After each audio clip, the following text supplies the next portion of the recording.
C'est parti. Alors, bonjour tout le monde et bienvenue à cette troisième séance virtuelle du Conseil. Je vais vous donner la marche à suivre, mais avant, comme vous pouvez le constater, je porte un masque.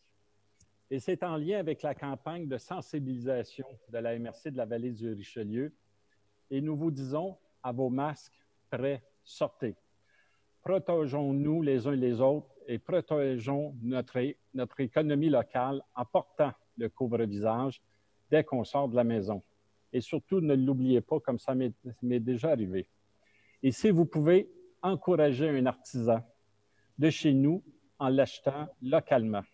Ce n'est pas le choix qui manque, comme vous le savez. Voilà. Avant de débuter la séance, j'ai quelques petites annonces à faire. Alors, concernant la séance de ce soir, c'est la même chose. Le mode de fonctionnement est le même que celui des deux dernières séances. Il y aura 2 périodes de questions, une au début, une autre à la fin. Seuls les résidents de Mont-Saint-Hilaire peuvent poser une question. Toutes les questions devraient être posées via le système indiqué sur notre site web et c'est notre modérateur qui le lira. Une très courte introduction à la question sera acceptée et les préambules trop longs ne seront pas lus. La première période de questions sera réservée aux points inscrits à l'ordre du jour. Les autres questions seront lues lors de la deuxième période de questions. La durée période est limitée, vous savez, à 30 minutes pour la première. Pour les votes des membres du Conseil, chacun devra voter avec le pouce, par en haut ou par en bas via leur caméra. Nous verrons ici par l'application Zoom. Et si vous avez des questions ou souhaitez demander le vote, vous le mentionnez à voix haute. Je vous parle du COVID-19. Alors, la situation demeure exceptionnelle, mais le déconfinement se fait graduellement, comme vous le savez. Comme vous l'avez sans doute vu dans nos différents médias ou sur le terrain, plusieurs installations ont été rouvertes au public au cours des derniers jours. Les terrains de tennis, les parcs à planches à roulettes, les terrains de pétanque, les jeux d'eau, pour nommer que ceux-là, ont tous été rouverts et ce, en toute cohérence avec les annonces et recommandations des instances gouvernementales. Pour la santé et la sécurité de tous, nous vous rappelons qu'il est primordial de suivre les règles de distance physique et les mesures qui s'imposent. Par exemple, la pratique des sports doit se faire de façon individuelle. Les rassemblements doivent se limiter à 10 personnes ou moins par terrain. On doit garder nos distances et continuer à se laver les mains régulièrement. L'hôtel de ville sera bientôt rouvert aux citoyens, mais ce, graduellement. D'ici là, je vous rappelle que nos équipes continuent de vous offrir nos services en ligne et ce sont les services à distance que nous continuerons de mettre de l'avant, et ce pour la santé et la sécurité de tous. Lorsque l'accès de l'hôtel de ville sera rouvert, mais nous privilégierons les services à distance. Et seulement lorsque cela ne sera pas possible, l'accès se fera sur rendez-vous et selon des horaires restreints. Restez à l'affût des développements en visitant régulièrement notre site web et notre page Facebook. Concernant les jeux d'eau, la semaine dernière, nous avons, comme vous le savez, réouvert les jeux d'eau extérieurs et ce, sur recommandation de santé publique. Cette réouverture était temporaire. Nous continuerons d'appliquer les recommandations des plus hautes instances pour les jeux d'eau comme les autres installations. Depuis le 26 mai, la bibliothèque offre un service de prêt sans contact. Il est possible de faire vos choix de façon virtuelle et d'aller récupérer votre commande sur place, sur rendez-vous. Encore là, je vous invite à visiter notre site web ou notre page Facebook. Les camps de jour. Comme vous le savez sans doute, déjà, la ville de Mont-Saint-Hilaire offrira un service de camp de jour cet été, tout en appliquant les recommandations de santé publique. Dans le contexte, vous comprendrez qu'il y a plusieurs mesures à respecter, dont la distance physique, ce qui fait en sorte que le nombre de jeunes que nous pouvons accueillir est réduit de plus de la moitié. Au lieu de prévoir accueillir 280 jeunes, nous pourrons n'en accueillir que 126. Les inscriptions auront lieu le 9 juin en ligne seulement. Alors, ici aussi, je vous invite à visiter le site web ou notre page Facebook. La semaine dernière, on avait eu une question sur le budget en rapport avec le COVID. Alors, en lien avec les camps de jour, voici quelques mots sur le budget. Lors de la dernière séance du Conseil, nous avions annoncé un suivi pour aujourd'hui. La situation de la COVID aura assurément un impact sur notre budget, mais dans l'ensemble, à ce jour, tout va relativement bien. Selon notre évaluation, cet impact se chiffre autour de 400 000 $. Nous avons ajusté les dépenses en fonction des revenus. S'il y a un manque, ce montant sera comblé par nos surplus. La bonne nouvelle, c'est que nous sommes en contrôle. Si l'on prend par exemple les camps de jour, les coûts additionnels se chiffrent environ 125 000 $ de plus. Mais comme plusieurs événements de loisirs ont été annulés, ça devrait pouvoir s'équilibrer. Parlant d'événements, nous sommes heureux d'annoncer que le marché public sera lancé le 17 juin prochain. Il s'agit d'un service essentiel et nous avons tout mis en place afin de pouvoir proposer un marché sécuritaire. La nouvelle formule proposée est adaptée aux normes de distance physique et aux règles d'hygiène édictées par le MAPAC. Suivez-nous encore là sur notre site web ou sur notre page Facebook. Autre sujet, jugement de la zone A16. Vous avez sans doute lu dans les médias qu'il y a eu un jugement rendu dans le dossier de la zone A16. Il y aura une résolution présentée en ce sens au cours de la séance de ce soir et nous vous annonçons que nous irons en appel. IGA rue Saint-Georges aussi. Vous avez sans doute entendu parler d'un nouveau IGA qui ouvrira plutôt ses portes sur la 116. Il s'agit d'une relocalisation du projet initial prévu sur la rue Saint-Georges, composé d'un rez-de-chaussée commercial de 3 260 mètres carrés et d'environ 60 logements sur 3 étages. Il s'agit d'un projet qui répond aux normes et à la réglementation en vigueur. Le règlement 1235-4.1 en lien avec l'adoption du PPU Centre-Ville fait toujours l'objet d'une contestation judiciaire, comme vous le savez, laquelle sera entendue devant les tribunaux en novembre 2020. Il n'y a donc pas de nouveaux éléments par rapport à ce dossier. L'arrosage. La semaine passée, nous avons vécu une canicule, nous avons vécu aussi une situation de surconsommation d'eau. J'en profite donc pour vous rappeler les règles en vigueur à Mont-Saint-Hilaire. Il s'agit d'un arrosage. Si vous avez un arrosage d'un système automatique, il est autorisé de 2 h à 4 h du matin. S'il s'agit d'un arrosage avec un arrosoir plutôt, c'est autorisé entre 20 h et 22 h. Et ce, si vous avez une adresse civique paire, les lundis et jeudis, pour les adresses civiques impaires, les mardis et vendredis. L'arrosage manuel est permis en tout temps. L'arrosage n'est pas permis, comme vous le savez, le mercredi. Alors, mercredi dernier, un inspecteur a d'ailleurs remis pas moins de 39 contrats d'infraction en ce sens. Si vous voulez en savoir plus, inscrivez-vous à nos alertes, texto ou par appel. Pour rester à l'affût des interdictions et urgences, vous trouvez facilement comment faire sur notre site web.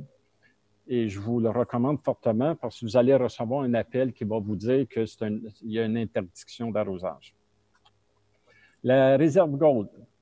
Nous sommes très conscients que vous avez très hâte de vous promener à la montagne.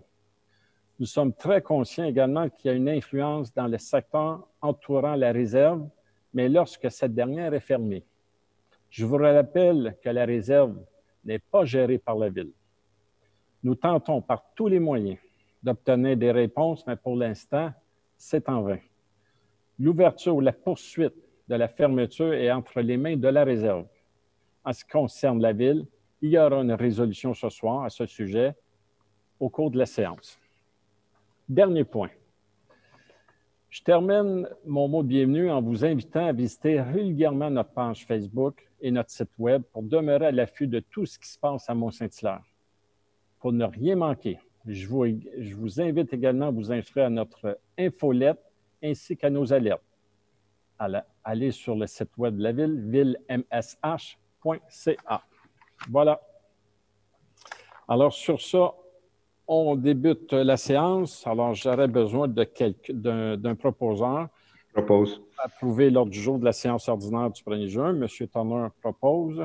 Puis, Monsieur le maire, est-ce que je pourrais juste parler avant les résolutions? S'il vous plaît, il y a 3 petites améliorations que je voudrais faire, si c'est possible. Avant avant le premier vote. Allez-y. Merci beaucoup.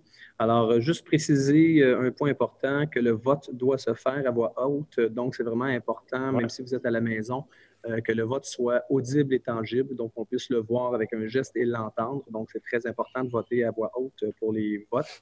Je voudrais juste préciser que les jeux d'eau, on s'excuse, les préparations se sont faites en vendredi, mais en fin de semaine, la bonne nouvelle, les jeux d'eau vont demeurer ouverts permanents à partir de vendredi. Et juste débuter, pour aviser que le camp de jour va débuter le 29 juin, justement pour la mise en place des procédures. Mais on remercie aussi le ministre de l'Éducation qui nous a permis par communication aujourd'hui d'avoir une gratuité pour les locaux parce qu'on doit multiplier les espaces qui vont être utilisés.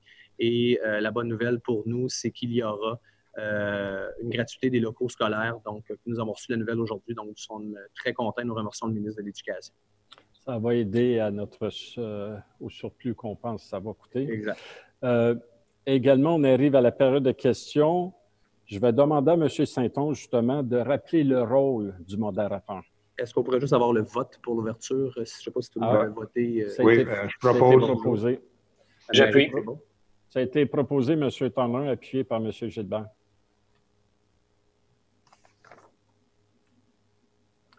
Alors, c'est bon pour moi. Oui, je voudrais juste préciser, j'ai eu la question d'un citoyen, M. Gazot, un commentaire suite à la dernière séance où il demandait mon rôle de modérateur. Je veux juste préciser, M. le maire, si vous me permettez, mon rôle n'est pas de filtrer les questions, à savoir lesquelles seront posées et lesquelles ne le seront pas. Le rôle de modérateur, c'est pour m'assurer qu'il n'y a pas d'insultes, de commentaires racistes, sexistes, diffamatoires, qui peuvent être posées. Cependant, toutes les questions des citoyens sont posées et je me fais le plaisir de le faire. Je ne peux pas, parce que je connais déjà la réponse ou sachant que la réponse a été déjà donnée auparavant ou par l'action du conseil, filtrer les questions qui sont posées.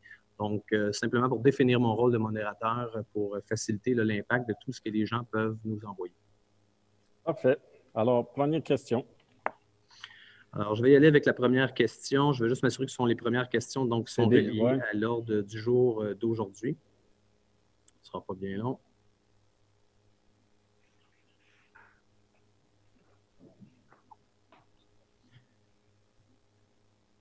Alors, Monsieur Louis-Georges Cournoyer, Monsieur le maire, Madame et Messieurs les conseillers, la décision d'aller en appel suite au jugement 750-17-03-279-183 que vous prendrez en ce lundi 1er mai sera historique et déterminante pour l'avenir de notre ville.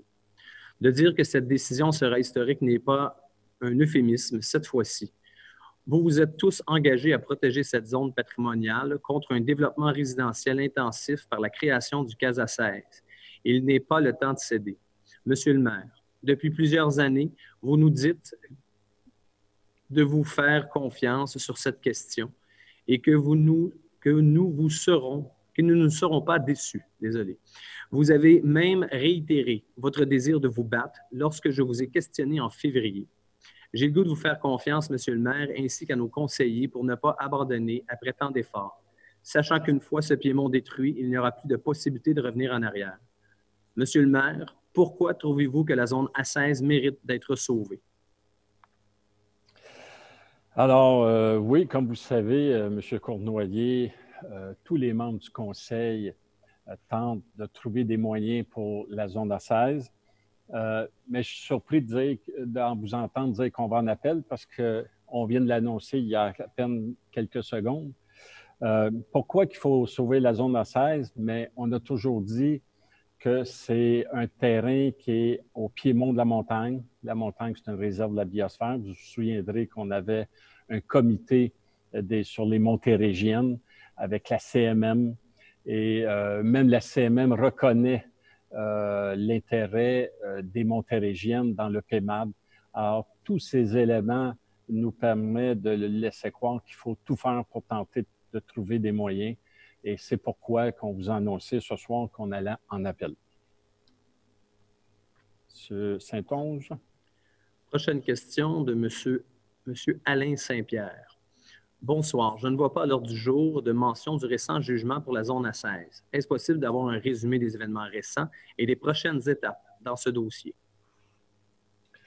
Pour la zone A16, bien, on vient de vous annoncer qu'on ira en appel. Vous comprendrez qu'on ne vous dira pas pourquoi on va aller en appel, parce qu'on va laisser ça pour notre défense, tout simplement. M. Saint-Onge. Trop bien, je recherche les questions sur l'ordre du jour.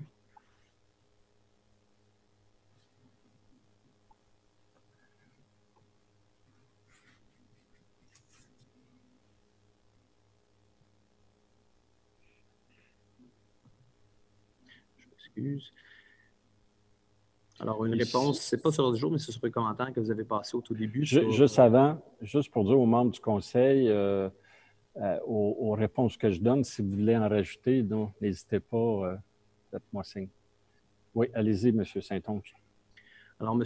Jean-Yves Héroux, pour faire suite à mes questions sur les finances de la Ville, est-il envisagé d'avoir à utiliser les services de la Ville afin de pallier les surplus de la Ville, donc les réserves de la Ville, pour pallier au manque de revenus et au décalage des entrées de fonds? Si oui, à quelle hauteur? Donc, vous avez un peu répondu tout à l'heure, mais je vais quand même poser la question de M. Héroux. Alors, c'est la même réponse. M. Héroux, on a évalué à 400 000 $, mais comme on a revu nos dépenses, s'il reste un montant, oui, effectivement, on a des surplus exprès pour ça. M. Saint-Onge. Nous avons un citoyen, M. Jacques Bailey, qui s'objecte à la limite des sujets de la première période de questions au seul sujet à l'agenda. Il demande au Conseil de revoir cette contrainte, de retirer cette contrainte. Alors, on va... Bien, ce n'est pas limité seulement qu'à l'ordre du jour. Si le 30 minutes n'est pas atteint puis que les sujets à l'ordre du jour sont terminés, on prend les autres questions puis on continue pendant le premier 30 minutes. Mais vous comprendrez que dans le premier 30 minutes, c'est important de répondre aux questions à l'ordre du jour. M. Saint-Onge. Oui.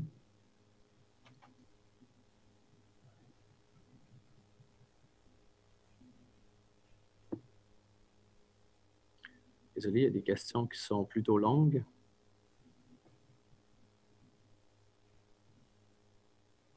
Ça serait tout pour les questions au sujet de l'ordre du jour. Allez-y, pour les autres.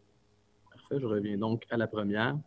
C'est une question en anglais, donc je vais me permettre de la traduire de Mme Carole Davis. Alors, qu'est-ce que les conseillers et le maire planifient dans le but de protéger les citoyens du virus COVID-19 relativement aux visiteurs du domaine Rouville Camping, qui ouvrira sous peu, puisque sur leur site, ils annoncent 1960 personnes saisonnières permanentes ainsi que 200 000 visiteurs chaque année. La plupart de ces visiteurs, ou quelques-uns, viendront de la région de Montréal et de d'autres zones chaudes. Donc, est-ce possible d'avoir une réponse du Conseil? Alors, madame, comme vous savez, le camping Rouville est à Saint-Jean-Baptiste, ce n'est pas à Mont-Saint-Hilaire, alors on n'a pas à gérer cette situation-là.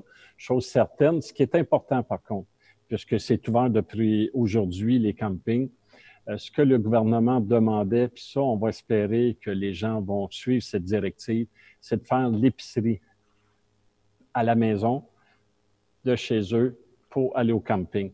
Et non pas arrêter soit à Mont-Saint-Hilaire ou à Saint-Jean-Baptiste pour faire l'épicerie. C'était vraiment important. Il faut faire l'épicerie avant de quitter. Alors, c'est la seule chose que je peux vous dire à ce moment ici. Pour ce qui est du camping, comme je me répète, mais c'est à Saint-Jean-Baptiste. M. Saint-Onge. Prochaine question de M. Alain Saint-Pierre. Bonsoir, j'aimerais savoir qui est responsable de réglementer et faire respecter les lois et les règlements en lien avec la vitesse et le bruit sur la rivière Richelieu. Quelle est la zone surveillée et par qui Et de quelle date à quelle date y aura-t-il une présence visible? Merci. Alors, vous savez que la rivière Richelieu est une responsabilité du fédéral. Ça n'est pas municipal ni provincial. Nous, à la régie de police, on a un bateau qui devrait commencer bientôt, je pense, qui surveille les bateaux. Il faut savoir également qu'il n'y a pas de vitesse, il n'y a pas de limite de vitesse sur une rivière. Et notre police, ce qu'elle fait, elle, c'est de gérer les conduites dangereuses. Et là, dans ce temps-là, elle peut émettre des contraventions comme telles. J'ai parlé dernièrement avec notre député fédéral. J'y ai soumis également encore cette problématique. Entre autres, les bateaux wake, les bateaux qui font des vagues, là, qui grugent énormément nos berges. Je sais que notre député a pris note de ça, puis il va en discuter au Parlement. Voilà. Prochaine question de Mme Julie Jaudoin. Monsieur le maire, croyez-vous que la majorité de la population est derrière vous dans le dossier de la zone A16? Le syndrome du pas dans ma cour des gens de ce secteur n'est pas la réalité de tous vos citoyens. 2 questions. Combien de gens sur ce comité ont une cour qui est collée sur la zone à développer? Et combien de gens sur ce comité, à l'exclusion de votre consultant que nous connaissons comme fervent opposant au développement pour s'avoir battu contre la ville d'Audubon Park pour empêcher le développement des 4 terres, M. Hugo Mimi, sont en faveur d'un beau développement de la ville de Mont-Saint-Hilaire? Et combien a-t-il coûté ce consultant pour un jugement de lenteur durant tout ce temps? Alors, à votre première question, savoir si la population est derrière nous, j'y crois. Vous vous souviendrez que lors de la dernière campagne électorale, c'était un sujet qui était d'actualité. Et peu importe où on faisait du porte-à-porte dans la ville, les gens nous parlaient de la zone A16 différemment, mais ils nous en parlaient. Ils étaient inquiets sur la forte densité ou le 21 unités à l'hectare qu'on pourrait retrouver là. Alors, à votre question, moi, je pense qu'effectivement, la très grande majorité de la population ne veut pas voir du 21 unités à l'hectare. Pour le consultant, c'est 75 000 que ça a coûté sur 3 ans. Alors, bref, 25 000 par année. Pour les gens sur le comité qui seraient situés dans la zone A16, M. Gilbert, je ne sais pas si vous avez l'information. Là, moi, je ne les connais pas nécessairement par cœur. J'en connais, mais peut-être le nom exact. Grosso modo, il y en a 2 de l'extérieur. En fait, 3 de l'extérieur. M. Belrose, Mme Lang et moi-même. Sinon, Sylvain aussi, qui est sur le comité, qui est à l'extérieur de la zone. Mais pour les citoyens, il y en a 2. Il y a Mme Lang et M. Belrose. Alors voilà, vous avez la réponse. M. Saint-Onge. J'ajouterais juste, il y a 2 citoyens qui ont directement sur la zone A16, c'est M. Roy et Mme, j'oublie son nom, là, Mme. Excusez-moi, j'oublie ça. Mme Prévost. Mme Prévost, exactement. Oui. Alors, c'est 2. Parfait. Autre question, M. Saint-Onge. Une question de M. Pierre Boucher. Monsieur Corriveau, sachez que la confiance envers nos élus passe par la transparence. Dans le dossier de la rue Saint-Georges, plusieurs citoyens vous ont fait part d'une apparence de conflit d'intérêts sur plusieurs aspects de celui-ci. Lors de la dernière séance du Conseil, vous aviez dit vouloir réfléchir sur le fait de remettre tous vos textos et courriels pendant cette période afin d'établir votre honnêteté. Qu'avez-vous décidé après 1 mois de réflexion? Alors, écoutez, si vous voulez les voir, il faut que vous demandiez un accès à l'information au service du greffe, tout simplement. Autre question, M. Saint-Onge. Question de M. Jacques Morneau.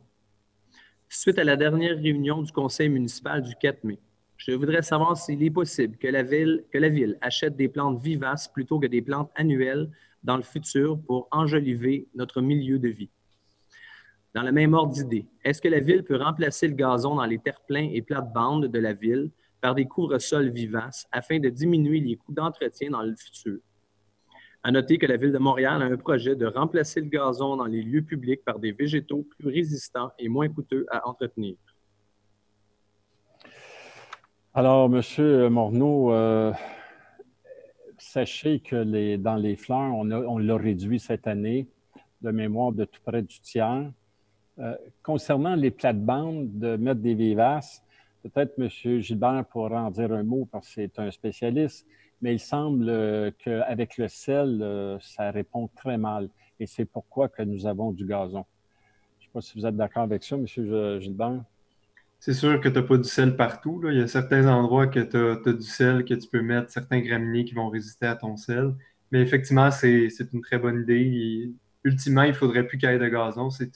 On demande aux citoyens finalement d'arrêter d'arroser leur gazon à période de sécheresse. Mais nous autres, notre ville, en tant que ville, on continue à arroser nos plantes et nos fleurs annuelles et notre gazon pour le faire survivre. Fait qu'il y a comme une iniquité ou un double discours qu'il va falloir résoudre dans les prochaines années. Ouais. C'est un dossier qu'on regarde à chaque année. C'est partagé et on va le ramener l'an prochain, c'est clair. Mais on veut aller à la baisse du nombre de fleurs. Jusqu'à combien, je ne pourrais pas vous dire à ce moment-ci, mais c'est un dossier qu'on regarde à chaque année. Voilà, M. Saint-Onge. On a quasiment pour 10-15 minutes encore. Ouais. Parfait. Alors, une question de Mme France Pellerin. Bonjour. Lors de la dernière séance du Conseil, Mme Minier s'est retrouvée seule à débattre avec le maire sur l'affaire de la mise en demeure Bayon, dont elle a été victime. Les autres conseillers ne semblaient pas solidaires avec elle et n'ont pas pris sa défense. Qu'en pensez-vous maintenant? Quelle est votre opinion à ce sujet après réflexion? Je pense qu'il y a eu quelques conseillers quand même qui ont parlé ce soir-là. Je ne sais pas s'il y en a qui veulent rajouter quelque chose à la question de Mme Pellerin.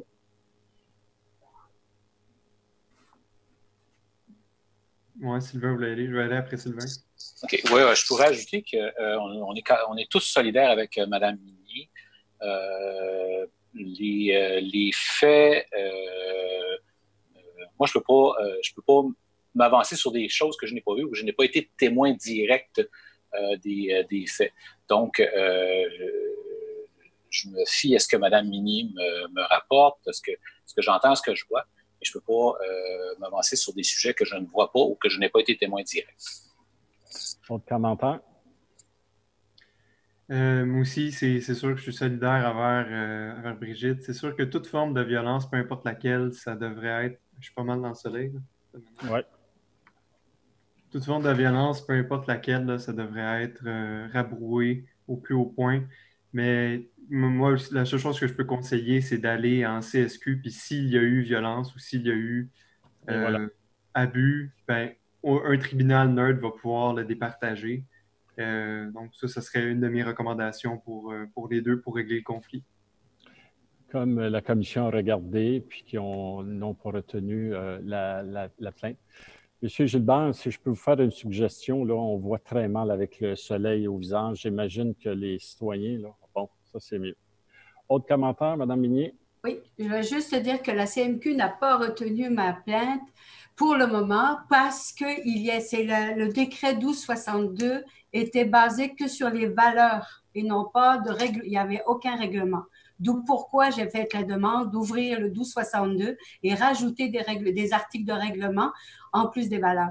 C'est pour cette simple et unique raison pourquoi je l'ai demandé, parce qu'il n'y en avait pas. Donc, ma plainte, c'est pas parce que ma plainte était négative ou sans fondement. Elle avait des fondements, elle était claire, mais la CMQ ne pouvait pas la garder pour cette raison-là, à cause du décret 1262. Et c'est sur leur recommandation qui m'ont demandé de dire, ouvrez votre règlement, changez et ajoutez des articles dedans pour qu'on puisse avoir une prise pour les prochaines.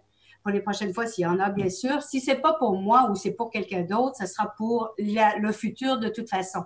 Je ne parle pas juste pour moi, je pense aussi pour le futur. Je pense que ça, c'est bien important que les gens comprennent que sans articles de loi, il n'y a pas de prise sur les plaintes. Voilà, c'est tout ce que j'avais à dire. Vous croyez, Mme Minier, que la commission municipale, parce que notre règlement n'est pas clair, ne posera pas un geste contre un harcèlement? Je ne sais pas combien. Absolument.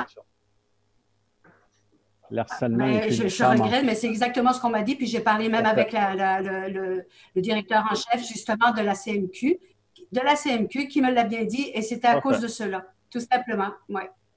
OK. Autre commentaire? Oui, j'aimerais rajouter que toute forme d'harcèlement, comme que moi je constate contre Mme Minier, c'est très difficile à mettre le doigt dessus. C'est très difficile c'est très glissant comme sujet dans le sens que de pouvoir arriver avec une preuve solide. Même moi, personnellement, j'ai aucun doute que ça a eu lieu. Je cite l'exemple de la mise en demeure qui a été faite au mois de novembre et l'activité qui était particulièrement ciblée, c'était à la Maison amérindienne, où ce que Mme Minier siégeait à un panel là, de femmes qui parlaient justement de violence contre les communautés autochtones, mais aussi des femmes qui sont qui sont à des conseils de ville, qui travaillent dans le public. Puis, j'étais allé à cet événement-là pour appuyer Mme Minier, qui était très nerveuse. Puis, peut-être très nerveuse que M. Corriveau vienne. Il n'est pas allé, mais sa femme est allée. Puis, je me souviens en tout cas, c'est des choses qui sont subtiles, c'est des choses qui... mais moi, j'appuie Mme Minier. Je crois toujours qu'il y a eu du harcèlement. Mais dire que mettre le doigt dessus exactement sur le point où c'est arrivé, tout ça, c'est assez difficile, toujours, parce que c'est subtil. Même par l'écrit, c'est subtil. C'est des insinuations, donc, je vais m'arrêter là, mais je ne suis pas à l'aise avec ce qui s'est passé. Autre commentaire? Moi, je voudrais rajouter que on va voter, puis on a voté en ce sens qu'on puisse changer la réglementation. Fait que je pense que c'était unanime par rapport à ça. Et voilà. Excellent. Autre question, M. Saint-Onge? Oui, je m'excuse. Ça va être une question qui est un peu en continuité sur le sujet de M. Stéphane Boucher. Alors, bonsoir, mesdames, messieurs. J'ai une question simple à poser. Un article de Denis Bélanger dans l'Œil régional du 15 mai nous apprend que le maire a envoyé une mise en demeure à Mme Minier le 21 novembre dernier. Est-ce que cela lui apparaît raisonnable d'utiliser une mesure aussi radicale en guise d'avertissement comme cela est reporté dans l'article L'Œil régional? Qu'est-ce que le maire craint en mettant une des élus sous bâillon? Merci beaucoup. Mais c'est pas vrai qu'elle était sous bâillon. La seule chose que j'ai faite, je le répète, je trouve ça drôle qu'on doit répéter un mois plus tard, mais bon. La seule chose que j'ai fait, j'ai su d'une façon officielle que Mme Minier s'en allait faire de la diffamation à mon endroit. Alors, j'avais deux choix. Soit que je faisais rien, on faisait de la diffamation, puis on embarquait dans des causes qui auraient coûté des milliers de dollars autant pour elle que pour moi, ou je prenais la peine d'y envoyer une lettre, en bonne et due forme, parce qu'on parle de diffamation, là, on ne parle pas de... Alors, une lettre lui disant « J'ai entendu parler d'eux, je vais juste vous prévenir que si vous le faites, effectivement, je vais devoir vous poursuivre. Ça n'a pas eu lieu. Parfait, excellent, tant mieux. Ça m'a coûté quelques centaines de dollars inutilement. » Autre question, M. Saint-Onge. Oui.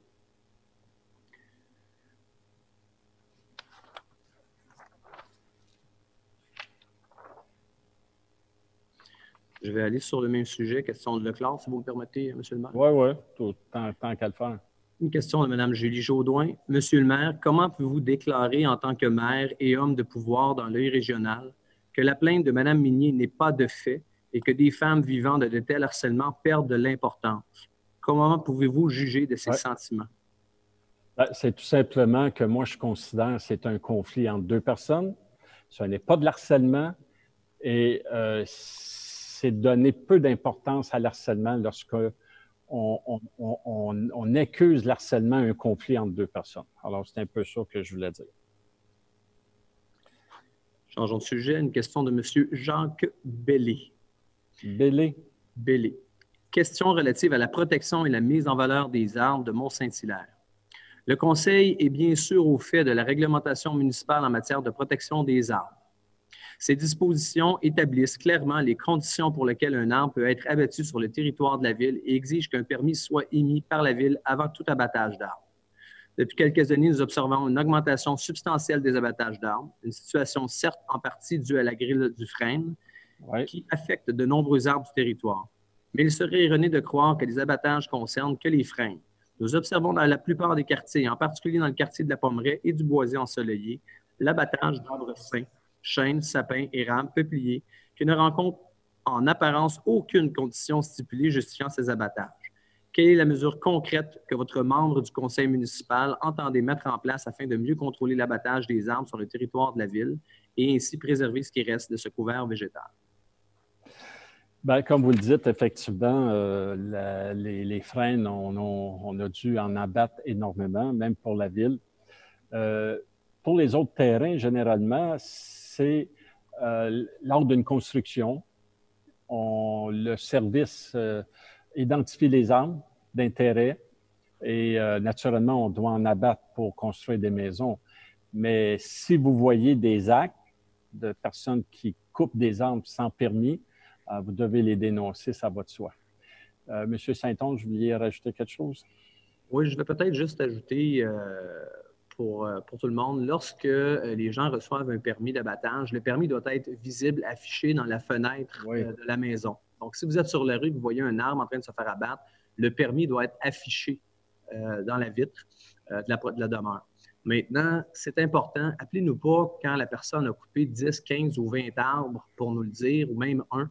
Appelez-nous immédiatement quand c'est possible. Envoyez-nous un courriel au numéro au courriel de l'adresse courriel du service de l'environnement ou encore appelez-nous à l'hôtel de ville, que nos inspecteurs puissent se diriger immédiatement sur les lieux. Parce qu'on a pu donner des constats d'infraction par la suite, mais les arbres qui sont là depuis des années, ils ne repousseront pas avec cet argent-là qui a été donné pour un constat d'infraction. Donc, ne pas gêner de nous appeler, de nous aviser, nos services vont se déplacer. On croit définitivement, vous avez des conseillers qui sont très sensibilisés à la protection du canopé.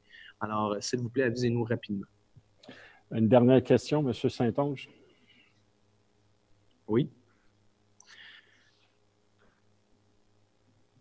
Peut-être, pendant qu'il cherche la question, M. Colleveau, j'ai peut-être une intervention à faire. Le comité de l'environnement s'est penché là-dessus, d'ailleurs, dernièrement. On a vu une certaine lacune à divulguer ou informer le citoyen de la réglementation de Saint-Hilaire, les nouveaux citoyens, parce que ce n'est pas toutes les villes qui ont besoin d'un permis pour abattre leurs arbres. À Saint-Hilaire, on a été dans les premières villes à le faire, avec une politique de l'arbre assez forte, digne du top 5 québécois. Cependant, qu'est-ce qu'on remarque? Vous avez cité deux zones, là, le boisé ensoleillé qui est peut-être le déboisé à l'ombre plutôt, mais on voit la difficulté finalement de lier les besoins humains aux besoins de protection. Puis il y a une étude du Centre de la nature qui vient justement illustrer que c'est complètement inutile de mettre des grosses maisons sur des grands terrains parce que quand tu as une grosse maison, après ça c'est une piscine. Un gros garage. Après ça, c'est un garage. Après ça, c'est un agrandissement. Finalement, l'objectif de préserver 70% des arbres du terrain, bien, au final, tu te ramasses à 20 ou voire 15%. Ouais. Fait qu'il faudrait avoir une réglementation plus ferme en restreignant des droits des propriétaires qui veulent s'installer en nature, qui vont là pour la nature, mais finalement, ça finit par être un court de golf. Mais bon, ça, il faut effectivement falloir travailler là-dessus puis avoir des reins solides puis un leadership politique fort. M. Saint-Onge? Le greffe m'informe que la demi-heure serait passée. Nous pourrions revenir. Ah bon? Je n'avais pas vu quand ça avait commencé exactement. OK. Alors, on va continuer l'ordre du jour, puis on vous revient à la fin pour la deuxième période de questions. À point numéro 3, alors j'ai besoin d'un proposeur pour approuver les procès-verbaux des séances ordinaires du 4 mai 2020 et l'extraordinaire du 19 mai 2020. Propose. J'appuie. Jean-Pierre Brault. M. Tanner, M. Brault. Point numéro 4, j'ai besoin d'un proposeur pour approuver les bordereaux de compte à payer numéro 2020-06A au montant de 1 805 383 et 1 sou, incluant les cotisations à divers regroupements ou associations au montant de 194 et 67 sous. Numéro 2020-06B au montant de 1 247 et 2 sous.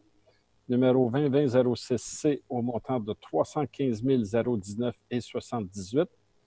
Numéro 2020-06D au montant de 11 916 et 1 sou, ainsi que le rapport concernant les dépenses autorisées au cours de la période du 1er mai 2020 au 27 mai 2020, signé en date du 27 mai de Mme Bousquet.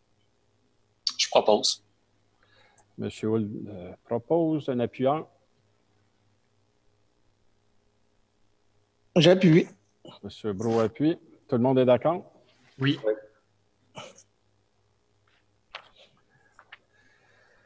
Point numéro 5, rapport des ressources humaines de Mme Minier.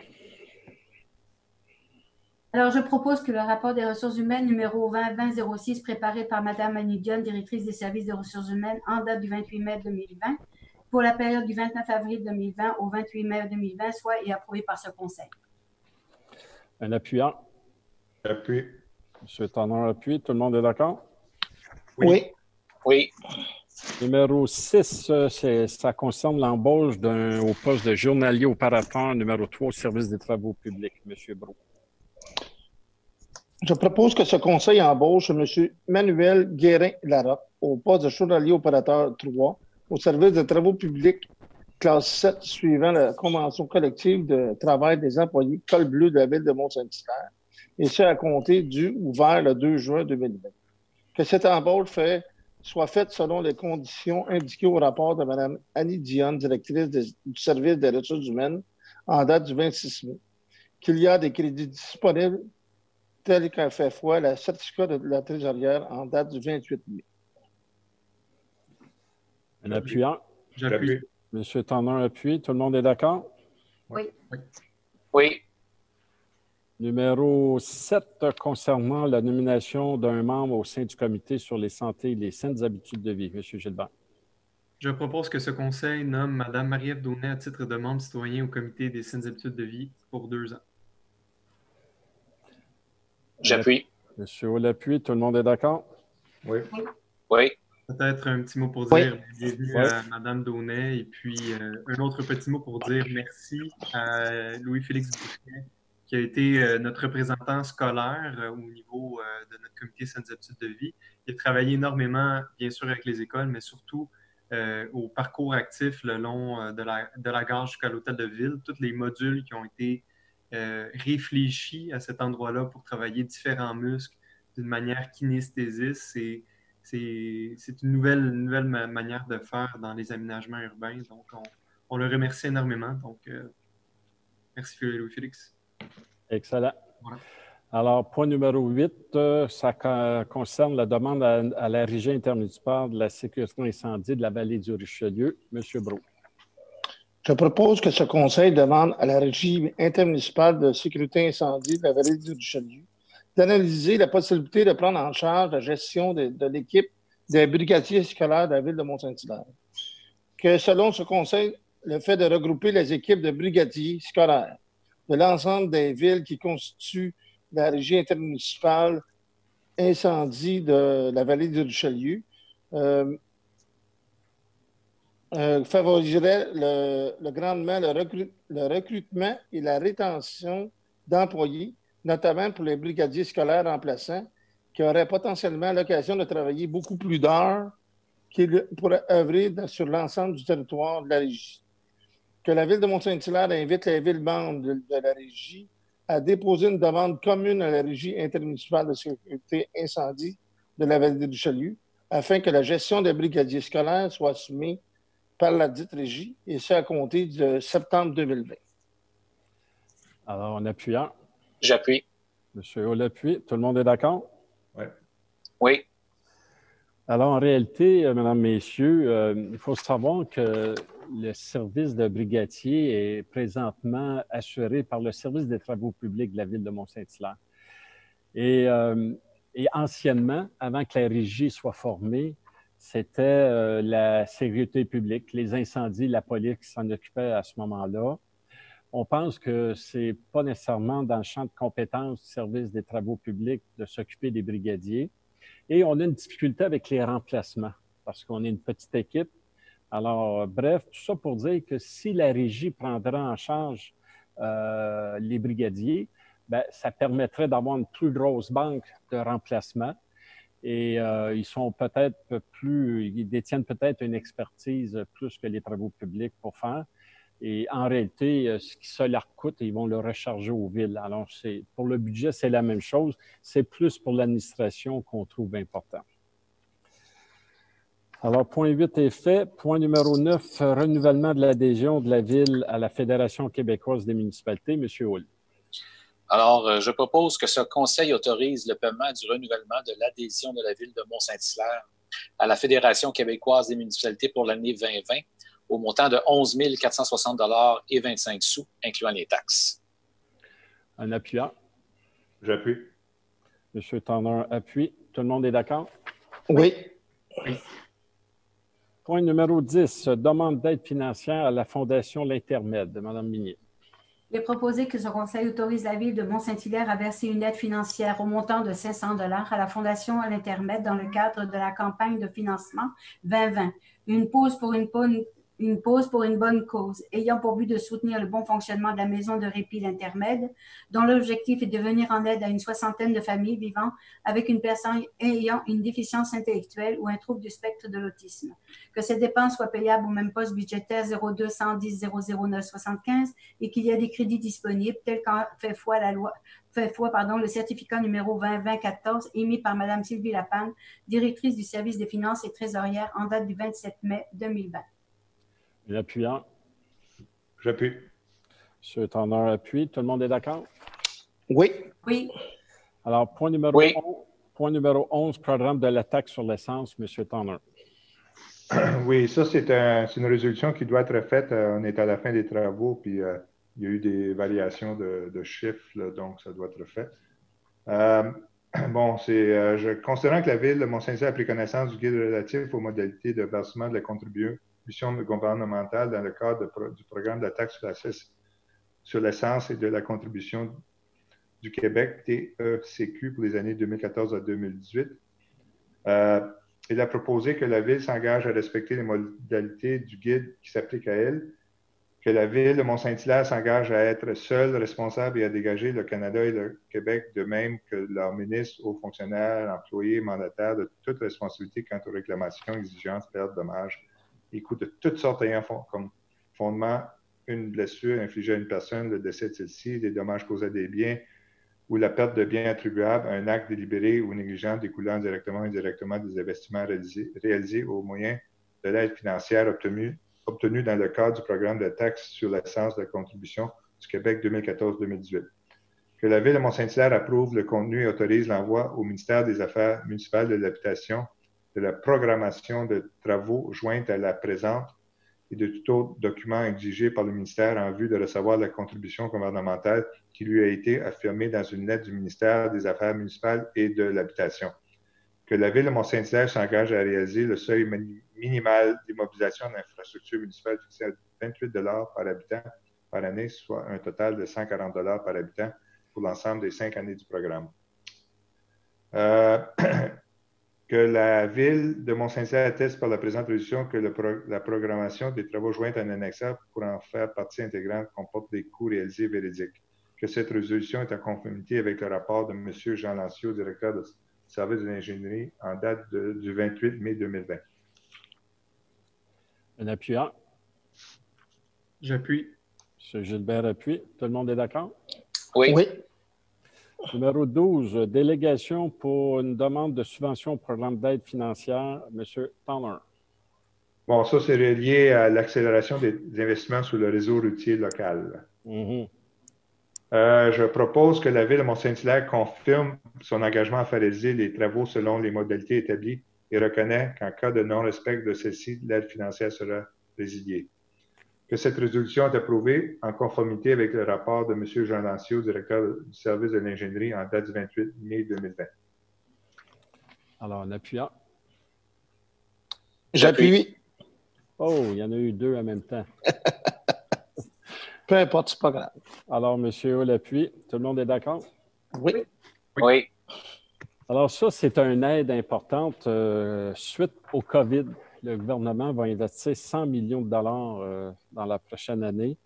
Puis, ça va représenter quand même des remboursements importants pour les municipalités. Alors, c'est le bienvenu dans cette période-ci. Numéro 13, accès au sentier de la réserve naturelle Gold. M. Tanner. Bon, je vais lire toutes les considérations. Oui, c'est une bonne idée. Considérant que le 19 mars 2020, l'Université McGill a fermé l'accès au sentier de la réserve naturelle Galt en raison du contexte exceptionnel relié à la COVID-19, considérant qu'au même moment, la Ville de Mont-Saint-Hilaire a aussi interdit l'accès au piémont du Mont-Saint-Hilaire, considérant qu'en raison de l'évolution de la situation et des mesures de déconfinement progressives entreprises par le gouvernement du Québec, la Ville a redonné accès au Piémont aux citoyens afin que ces derniers puissent profiter de la nature tout en respectant les règles de distanciation physique et de rassemblement extérieur. Considérant que malgré les demandes effectuées par la Ville et la volonté des utilisateurs, l'Université McGill refuse d'ouvrir l'accès aux sentiers de la réserve naturelle Galt. Considérant que cette situation fait en sorte que plusieurs utilisateurs de la montagne se stationnent le long des rues situées près de la réserve ou encore sur des terrains privés et qu'ils accèdent aux sentiers de la montagne en passant sur des propriétés privées, considérant les impacts négatifs que crée cette situation, tant pour les propriétaires des terrains ou passagers que pour les utilisateurs de la route dans ce secteur, considérant que cela entraîne un nombre important de plaintes de citoyens à la Ville et engendre des coûts pour la Ville provenant des fonds publics. Considérant qu'il est possible d'utiliser les sentiers de la réserve en respectant les mesures de distanciation sociale demandées par le gouvernement du Québec. En conséquence, je propose que ce conseil demande à l'Université McGill de revoir sa position et d'ouvrir les sentiers de la réserve naturelle Galt au public, et ce, dès maintenant. Qu'à défaut, si l'Université refuse d'obtempérer à cette demande, qu'elle s'assure de prendre les dispositions qui s'imposent pour contrôler l'interdiction d'accès en prenant tous les moyens nécessaires pour empêcher les utilisateurs d'accéder aux sentiers en empruntant les terrains privés des citoyens de Mont-Saint-Hilaire et de circuler sur le territoire de la réserve. En appuyant. J'appuie. M. Gilbert appuie. Tout le monde est d'accord? Oui. Oui. Alors, surtout lorsqu'on pense que tous les parcs provinciaux sont ouverts, ça cause un problème ici à Mont-Saint-Hilaire. Je sais que l'Université McGill, ils ont mis des gardes de sécurité en fin de semaine, mais peut-être pas suffisamment en nombre. Mais bon, alors voilà, la résolution, elle est faite. J'aimerais quand même rajouter, j'aimerais commencer par dire que les citoyens de Mont-Saint-Hilaire, ils aiment leur montagne, puis je pense que la plupart apprécient beaucoup le fait que McGill quand même donne l'accès à la montagne. Il ne faut pas oublier que c'est quand même propriété privée. Mais cependant, il y a beaucoup de gens qui habitent juste autour de la réserve, puis ils ont vraiment été incommodés dernièrement. Oui. On a des problèmes à l'année maintenant, mais ça a été particulièrement mauvais les dernières semaines. Puis les gens, c'est des gens de l'extérieur qui viennent, ils stationnent n'importe où. Puis ils insultent les gens et quand les propriétaires ils affrontent, il y a des insultes. C'est pas agréable à vivre. Et je suis vraiment désolé pour les citoyens. Puis je comprends que c'est difficile pour McGill aussi, mais à un moment donné, on doit réagir, on doit faire quelque chose. Chez M. Saint-Onge, j'ai été en communication constante avec eux là, pour essayer de trouver une solution. Parfait, merci. Point numéro 14, c'est l'appui à la 24e édition de la Semaine québécoise des personnes handicapées. Madame Minier. Oui. Je vais lire les considérants parce que je les ai lus et je pense que c'est quand même important de pouvoir savoir pourquoi on propose ce genre de résolution. Alors, considérant qu'au Québec, il y a 16% de la population qui a une incapacité significative la rendant susceptible de rencontrer des obstacles dans la réalisation de ses activités de tous les jours, considérant que cette période exceptionnelle liée au coronavirus nécessite des prises de considération particulières pour les personnes handicapées, leurs familles et leurs proches, considérant que la 24e édition de la Semaine québécoise des personnes handicapées qui se tient du 1er juin au 7 juin 2020 vise à appeler l'ensemble de la population à faire preuve de solidarité pour faire en sorte que les personnes handicapées et leurs familles soient informées et bénéficient du soutien requis durant la pandémie. Considérant que les municipalités du Québec ainsi que les citoyennes et citoyens qui les composent peuvent poser des gestes en ce sens. En conséquence, je propose que la Ville de Mont-Saint-Hilaire participe à la Semaine québécoise des personnes handicapées qui se tient du 1er juin au 7 juin et invite la population à s'y impliquer. Appuyant. J'appuie. Monsieur Hull appuie. Tout le monde est d'accord? Oui. Oui. Oui. Point numéro 15, autorisation de signature pour l'ajout d'un véhicule. Monsieur Brault. Oui, je propose que ce conseil autorise M. Benoît Lefebvre, directeur du service de l'aménagement du territoire et de l'environnement, à signer le bon de commande du Centre de gestion de l'équipement roulant, CEGER, relatif à la location d'un véhicule supplémentaire du service de l'aménagement du territoire conformément à l'entente du service relatif à la fourniture de services de gestion de parc d'équipements roulants 2015-0003 intervenu entre le Cégep et la ville de Mont-Saint-Hilaire le 27 avril 2015. J'aimerais rajouter que c'est un véhicule usagé, une Chevrolet Volt Véhicule que électrique. nous avons loué 2017. Alors, en appuyant. J'appuie. M. Turner appuie. Tout le monde est d'accord? Oui. Oui. Point numéro 16, concernant justement le mandat professionnel de l'avocat pour la cause 91, 93, 44, 63 Québec Inc. contre la ville de Mont-Saint-Hilaire. M. Gilbert. Bref, le fameux jugement de la zone A16. Donc, voilà. considérant le jugement rendu le 22 mai 2020 par l'honorable Pierre C. Gagnon de la Cour supérieure du Québec dans le cadre de la cause opposant la ville de Mont-Saint-Hilaire et la compagnie Québec Inc., considérant que la ville souhaite que la décision soit rendue soit portée en appel, je propose avec fermeté que ce conseil mandate le cabinet Vox Avocat afin de représenter la ville de Mont-Saint-Hilaire et porter en appel le jugement rendu le 22 mai 2020 par la Cour supérieure. Un appuyant. J'appuie. Madame Mignet appuie. Tout le monde est d'accord? Oui. Oui. Oui. Point numéro 17, compte rendu de la réunion de la comité de circulation, M. Brault. Vous êtes sur mute, M. Brault. Bon. Je propose que ce conseil accueille réception du compte-rendu de la réunion ordinaire du 6 mai du comité de circulation de la sécurité de la ville de Mont-Saint-Hilaire et approuve les recommandations 2020-017 à 2020-025. J'aimerais après la pluie faire des petits sujets par la suite. OK. Alors, un appuyant. J'appuie. Sur l'appui, tout le monde est d'accord? Oui. Oui. Allez-y, M. Brault. Oui, bon, j'ai 4 petites choses à faire. Dans les recommandations, ce qui est invité, c'est qu'il va y avoir des analyses de circulation dans 8 rues de la ville. On va parler aussi du stationnement dans le secteur de la rue des Filles. On interdit le stationnement, on demande d'interdire le stationnement du rond-point de la rue jusqu'à la rue Pain-de-Sucre. Et on recommande d'interdire le stationnement des deux côtés de la rue, des rues de la Grotte et Pain-de-Sucre, sauf avec des vignettes. Là, on parle aussi du stationnement de la rue Maricourt. Il va être interdit sur toute la longueur. Il va y avoir une interdiction sur le côté impair, mais sur le côté pair, ça va être du stationnement avec vignettes.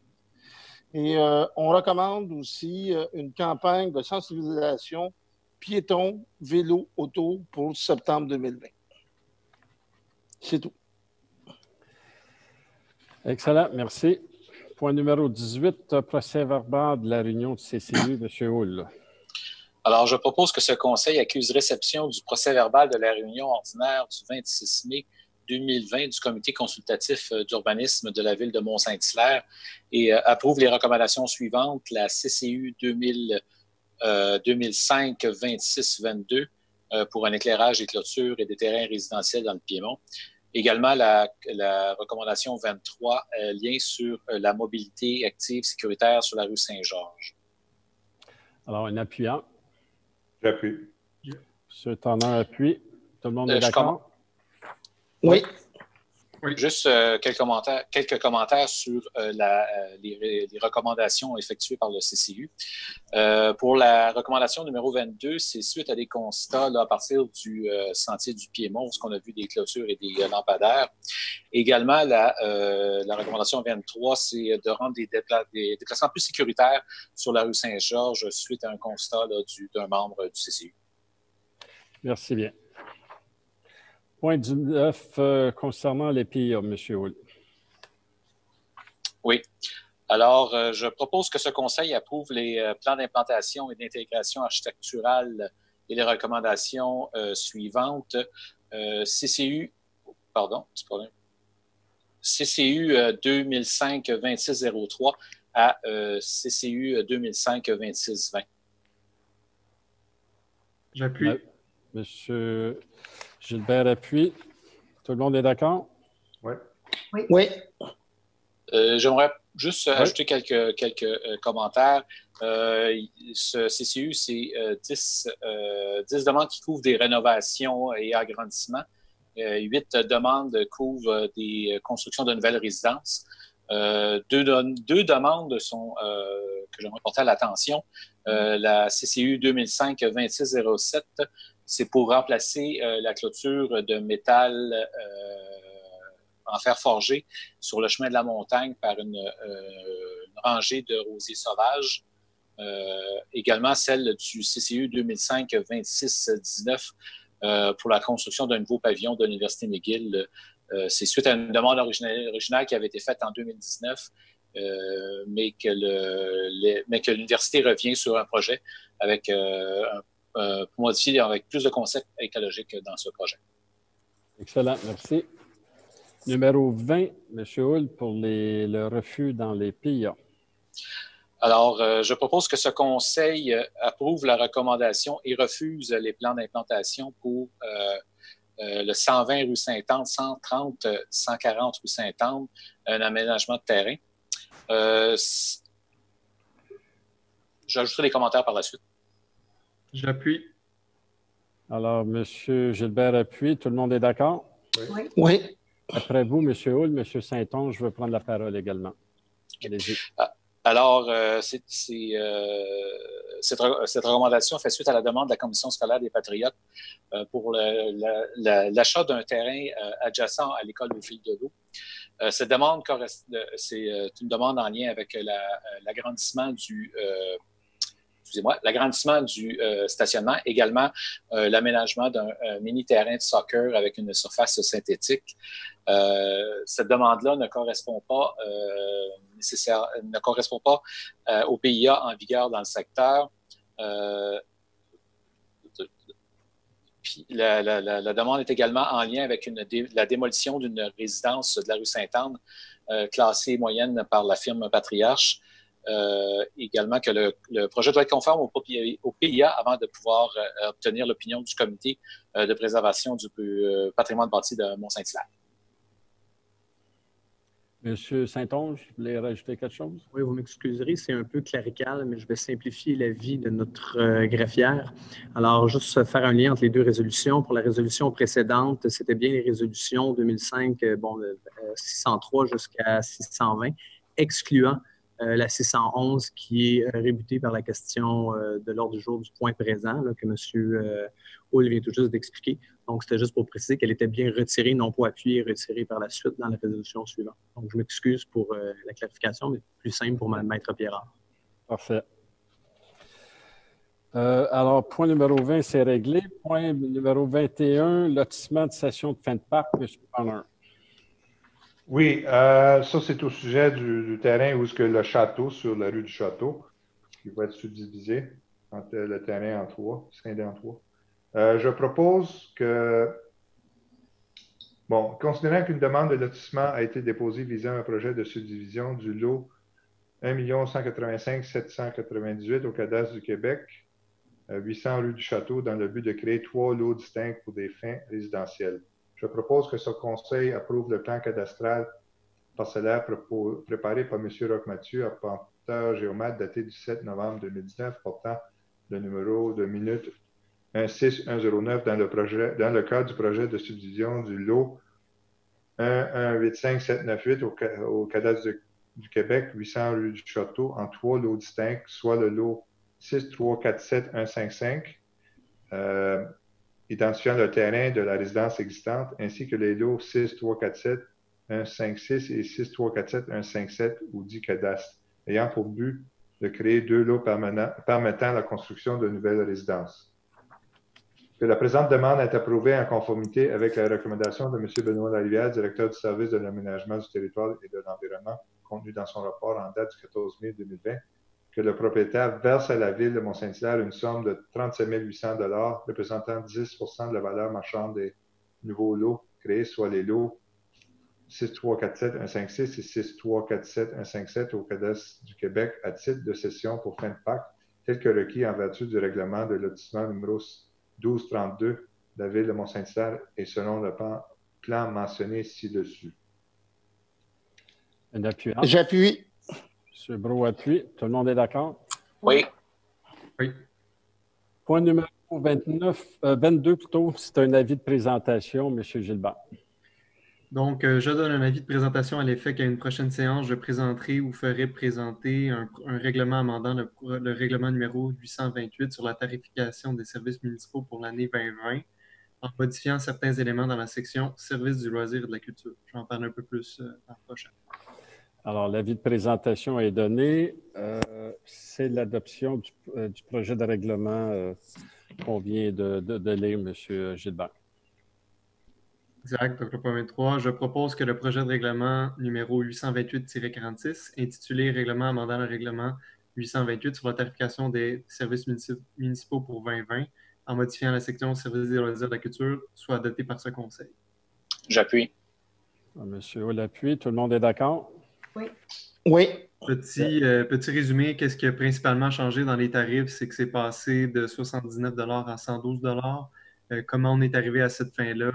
Au début, c'est 79 sans le service de garde à la fin. Mais avec le service de garde, c'était 130 Fait qu'on a décidé de couper la part en deux, sachant que la majorité des utilisateurs utilisaient le service de garde, puis de mettre un tarif unique à 112 Je n'ai pas compris au début si vous aviez précisé que c'était bien pour les camps de jour.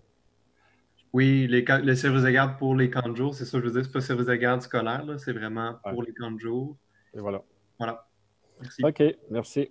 Point numéro 24, règlement numéro 1262-1, Mme Minier. Alors, je propose que le règlement numéro 1262-1, intitulé Règlement amendement, le règlement numéro 1262, intitulé Code d'éthique et de déontologie, applicable à tout membre du Conseil de la Ville de Mont-Saint-Hilaire, deuxième révision, soit et est adopté par ce Conseil. J'appuie. Monsieur Brault appuie. Tout le monde est d'accord? Oui. Oui. Merci. Oui. Point numéro 25, concernant un contrat, M. Thomer. Bon, ça, c'est les travaux de prolongement d'infrastructure urbaine, rue Côté, excavation CG2 Inc. Ouais.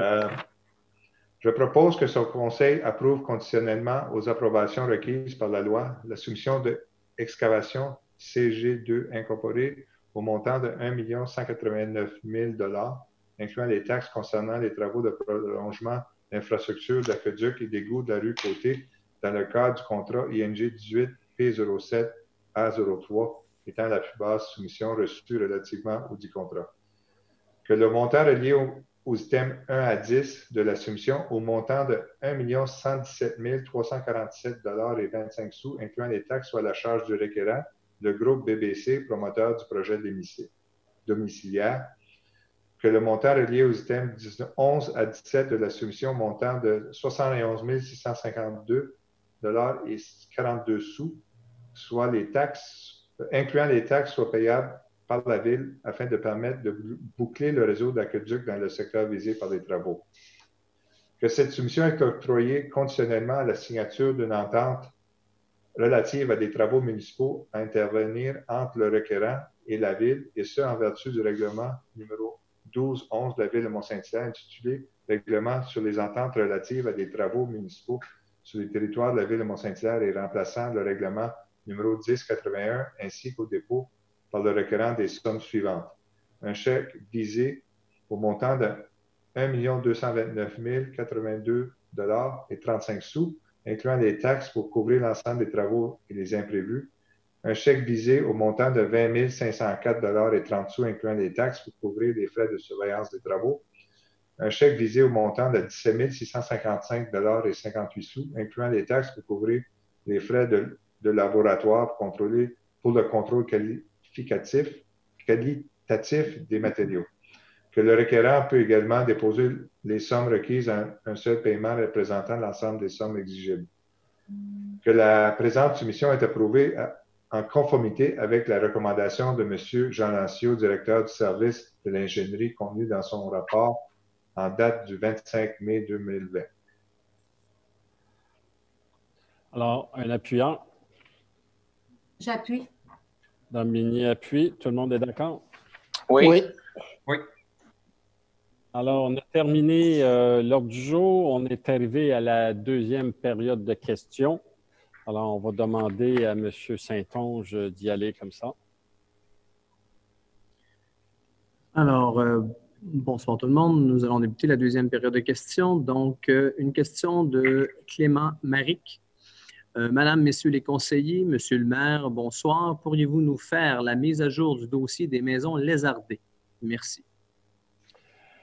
Bonne question. Je vous retourne la question, M. Saint-Onge, où on est rendu. Je sais que le service, l'urbaniste travaillait sur ça. Exact. C'est déjà donc prévu au budget. Ça, c'est la première chose. Pour Oui. les 2 prochaines années, là, il y a des montants d'engagés. Maintenant, on est en attente de l'approbation du programme par la Société d'habitation du Québec. Donc, c'est eux qui ont le dossier entre les mains. Ils feront l'annonce des enveloppes budgétaires allouées par la SHQ et tout par la suite. Donc, on est vraiment dans l'attente de la réponse de la SHQ, mais tous les devoirs sont faits de notre côté. On est prêt, on a envoyé la proposition de l'entente. Donc, il y aura un règlement par la suite et opération de pouvoir faire accepter le tout par le conseil, puis ça va être en place là, dans les mois qui suivent. Est-ce qu'on sait quand la SHQ annonce les... Je n'ai pas l'information. C'est toujours une question de temps et de nouvelles, d'annonces. Donc, dans l'offre budgétaire, donc ça peut toujours prendre un certain temps, mais j'espère pouvoir avoir des nouvelles le plus rapidement possible. Parfait. Merci. Prochaine question de Jean-Marc Duval. Bonsoir. Dans cette décision CCU 2004-28-27, les membres du comité parlent d'un plan directeur de développement de l'ARTA 2 du 9 décembre 2019. Où puis-je le consulter? Merci. Monsieur Saint-Onge, peut-être vous êtes sur le comité avec quelques membres du conseil où on est rendu dans ça? Vous allez faire rire un peu les membres. Je suis sur le comité quand je suis disponible, puis on le rencontre. J'essaie d'être là le plus souvent possible, mais je me tiens quand même bien informé. Il est à dire, n'oubliez pas la promesse que le conseil a faite de ne pas prendre aucune décision d'importance sur les dossiers qu'on pourrait appeler politisés, donc qui pourraient apporter des questions comme ce soir ou sur un peu plus de détails. Donc, le conseil n'a toujours pas entériné toutes les décisions relatives au TOD 2 et d'autres dossiers dans ce type de situation-là. Maintenant, le plan directeur est toujours en développement, donc il n'est pas approuvé par le conseil. Ce n'est pas un document encore qui est accessible par l'accès à l'information.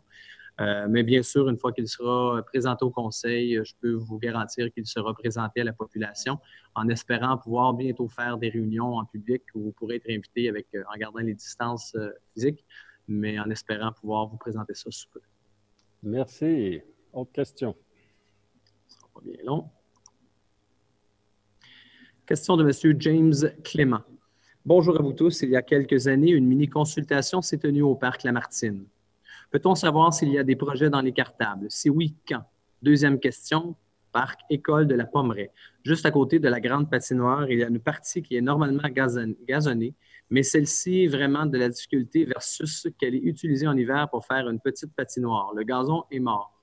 Est-ce que c'est envisageable de remplacer le tout par une petite roche style pour un terrain de pétanque avec un petit aménagement de table et poubelles et abreuvoir? Merci. Alors, pour la petite patinoire que vous parlez, ce qui est prévu de faire, il y a un terrain de basket de prévu en face du gymnase qui est là. Et éventuellement, bien, ça, c'est à discuter également pour savoir si on va installer une patinoire ou pas. Mais je sais qu'on re-questionne toutes les patinoires comme telles.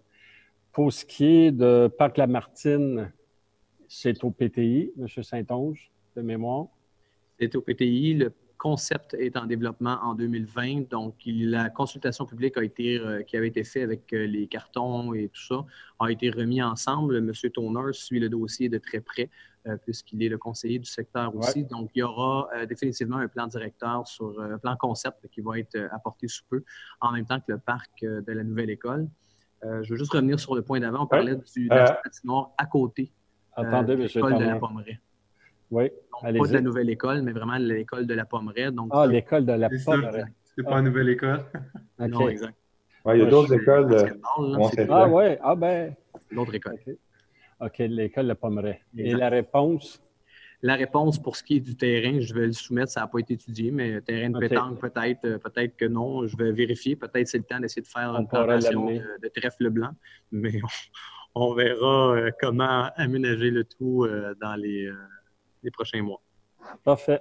J'aimerais juste rajouter au sujet du parc de la Martine, il y a des citoyens qui ont reporté, qui ont vu des arpenteurs travailler dans le parc, justement, il y a moins de 2 semaines, justement pour commencer le très début pour pouvoir faire la conception des infrastructures. Il faut faire de l'arpentage, donc il était là. Donc, excellent. Alors, c'est à suivre. Autre question, M. Saint-Onge. Alors, une question de Mme Julie Jodoin. Monsieur le maire, je ne reviendrai pas sur le fait que vous avez soupé pour de longues heures chez votre fils à Pâques. Je vais plutôt me servir de cette situation afin de revenir sur le fait que vous répondiez comme un politicien dont nous sommes peu fiers. Vous entretenez le cynisme envers la classe politique. Je crois avoir été très clair sur le fait que nous sommes fiers que vous assistiez votre famille et ses anges de la santé en gardant vos petits-enfants et jamais nous avons mis ça en question. Mais vous ne faites que mentir et détourner la réponse comme dans tellement de dossiers. Jamais vous avez répondu à notre question sur combien de temps vous avez passé là, soit l'heure d'arrivée et de départ chez votre fils pour souper, alors que vos propres citoyens ont reçu des contraventions pour rassemblement, et ce, à votre demande et comme président de la régie de police. Vous mentez ou tournez autour du pot. Ma question n'était pas de savoir à quelle heure vous avez quitté, mais pourquoi vous exigez de vos citoyens aucun rassemblement intérieur et que vous ne faites pas votre mea culpa pour l'avoir fait vous-même.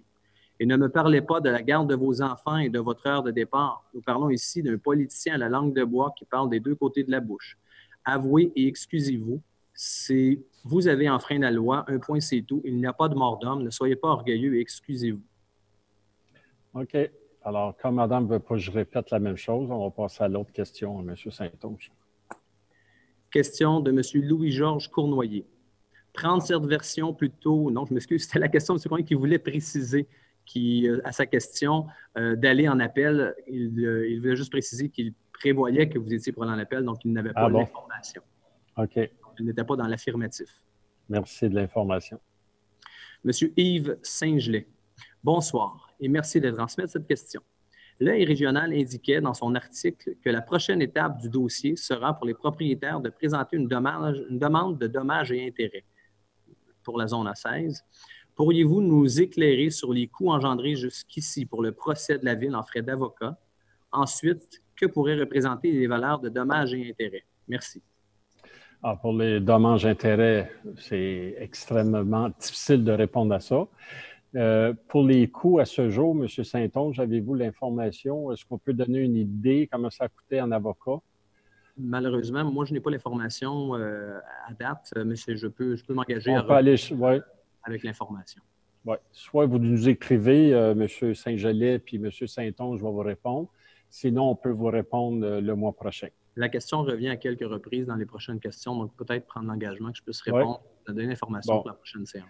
Bien, s'il y en a plusieurs, effectivement, la prochaine séance au mois de juillet, on va vous donner la réponse avec le chiffre précis. Question avec long préambule de M.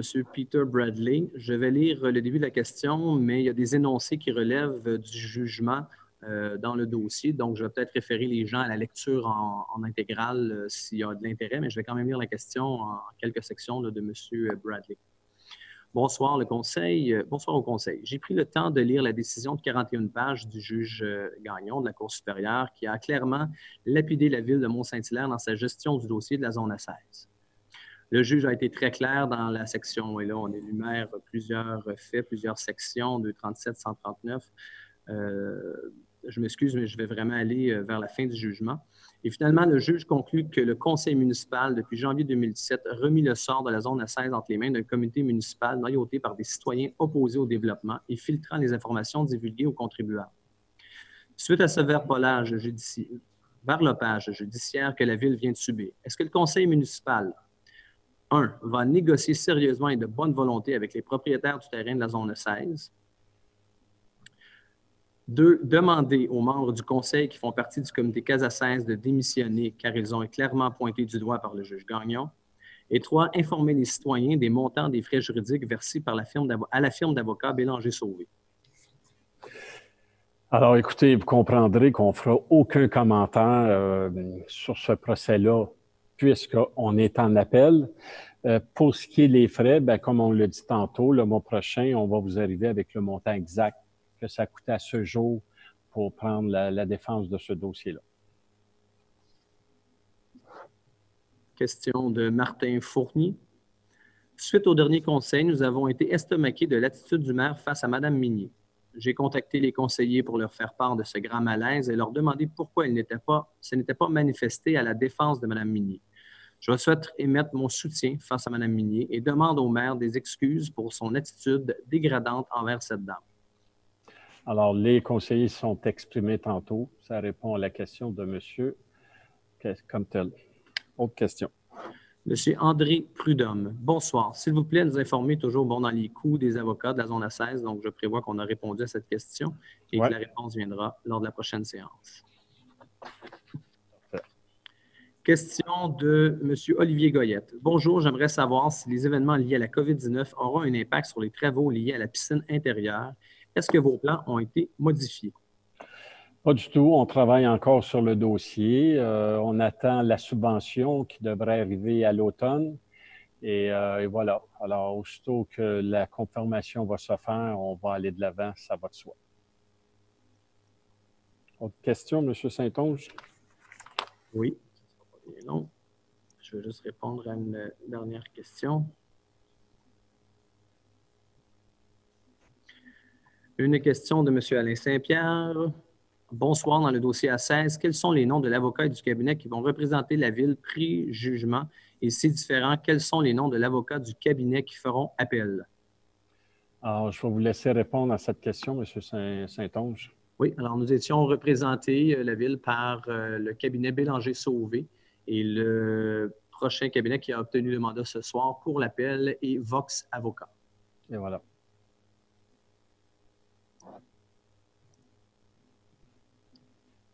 Je m'excuse, j'ai une question qui me dit de qui venaient les questions pour la zone A16 il y a quelques secondes. Je pense que c'est un peu compliqué comment le système fonctionne. Je ne pourrais pas répondre, mais si le citoyen pourrait m'envoyer un courriel, je lui fournirai l'information en temps et minute. C'est un peu compliqué comme c'est. Je l'ai noté, c'était Peter Bradley. Parfait. Et pour la réponse pour la piscine intérieure? Vous l'avez lu, ça? Oui. Je m'excuse. Ah, c'est correct. Alors, je vais apporter la réponse si vous voulez. Dans le fond, le dossier suit son cours. La COVID, comme les travaux n'étaient pas en cours, ça s'est continué. Le directeur général adjoint travaille très fort avec son équipe sur le dossier. Je vous disais qu'il y a beaucoup de préparation. Il y a un appel d'offres qui est prévu pour les plans et devis pour le 9 juin. Donc, ça va aller très rapidement. Bien sûr, c'est la subvention qui va faire la différence. On attend l'automne. On attend l'automne, comme le ministère a annoncé, à moins que la COVID, au contraire, accélère les annonces de subvention. Ça se pourrait. Ça serait plaisant. Alors, nous sommes en attente, mais le dossier a avancé de plein fouet. Les équipes municipales ont vraiment travaillé fort à la continuité du dossier. Donc, tout ce qui est ingénierie, tout ce qui est finance, tout ce qui est loisirs, là, ça continue. Et on espère que notre député provincial, M. Simon-Jeanin Barrette, va nous donner un bon petit coup de main pour aller chercher des subventions. Alors, surtout que le gouvernement cherche beaucoup de projets de ce type-là pour faire la relance économique. Alors, peut-être qu'on aura une réponse avant, ce qui serait souhaité. Autre question, M. Saint-Onge. De Mme Mélodie Georget. Bonsoir. Savez-vous quand est-il prévu qu'une élection partielle ait lieu afin que les citoyens et citoyennes du secteur de la cigalerie soient représentés au Conseil? Merci. Mme Pierrat, on est rendu où avec l'élection dans le 5? Il n'y a toujours pas de changement. Pour l'instant, on n'a pas le droit de publier d'avis d'élection avant le 26 juin. On n'a pas d'autres consignes jusqu'à maintenant. Alors, d'ici le 26 juin, vous devriez avoir des nouvelles pour ça. Oui. Parfait. Alors, c'est répondu. Dernière question, à moins qu'il y ait un dernier dans les prochaines secondes. Madame France Pellerin, au sujet de la préparation du dossier de l'appel A16, comment pouvons-nous assurer une transparence au niveau de la préparation du dossier et de l'implication des urbanistes, autres que M. Morel, qui fut remercié et ne travaille plus à la Ville, et exiger que le comité Casa 16 soit impliqué dans la préparation de cet appel. Écoutez, je ne sais pas. Chose certaine, on vient de vous annoncer qu'on va en appel. Le dossier est nullement préparé. On va commencer à le préparer. Alors, je ne suis pas sûr. Je ne sais pas qu'est-ce que vous en pensez, M. Saint-Onge, mais... C'est définitif que ce soir, vous donnez le mandat à la firme d'avocats. Pour aller en appel, il y a un délai de 30 jours. Le Conseil va travailler très, très fortement sur les prochains jours sur le tout. Il y a la défense qui doit être présentée au Conseil avant qu'elle soit déposée pour le tribunal. Donc, je peux vous assurer, les citoyens qui me connaissent, que le travail va être fait de façon très assidue et de façon transparente. Mais cependant, c'est une défense qui doit être préparée dans des délais requis par la loi. Donc, le Conseil confidentiel et confidentiel. Ouais. OK. Mais soyez assurés que le Conseil municipal prend ça très au sérieux. Alors, toute la défense, tout ce qu'on va pouvoir faire pour prendre la défense de ce dossier-là, on va le faire. J'ai une dernière question. Pourquoi avons-nous changé la firme d'avocats? Pourquoi? Parce que... Est-ce que c'est quelque chose qu'on peut dire, M. Saint-Onge, ou c'est délicat? Je crois que c'est délicat, mais le Conseil peut quand même annoncer, à moins qu'il y ait un conseiller qui veuille se prononcer, là, le Conseil a quand même pris une décision qu'on croit que vous avez cru plus favorable pour la municipalité dans les circonstances actuelles, et ça sera une approche probablement différente pour vous. Oui, c'est un peu ça. On a écouté les avocats et les membres du Conseil aimaient beaucoup l'approche proposée par la firme qu'on a retenue. Et c'est pourquoi qu'on a changé de firme d'avocat comme tel. J'aimerais rajouter que, je vais m'aventurer un peu, là, mais en lisant le jugement, c'est assez évident que c'est pas en faisant les choses de la même façon qu'on peut s'attendre à avoir un résultat différent. Donc, je pense que des nouvelles idées puis une nouvelle approche, c'était vraiment important, ce stage-ci. Puis je pense que c'est là qu'on est. Très bonne remarque, M. Thomas. Autre question, M. Saint-Onge? J'ai une question de M. Cournoyer. C'est un commentaire, je m'excuse, je vais juste le lire. Ça rentre quand je allais vous dire non. Ça ne sera pas bien long. Ça rentre... C'est simplement un merci pour vous dire de continuer à travailler dans la protection du patrimoine et de miser à long terme en faisant appel de cette décision qui est fortement contestable. Merci, M. Cournoyer. C'est tout. C'est tout. Alors, sur ça, je vais demander quelqu'un pour proposer la levée de l'audience. M. Thomas, un appuyeur? J'appuie. M. Olapuy. Merci. Tout le monde est d'accord pour la levée? Oui, c'est sûr. Alors, merci. Bonne semaine à tout le monde. Soyez prudents. Si vous pouvez, ce n'est pas une obligation, portez le masque. Merci. Bonne semaine.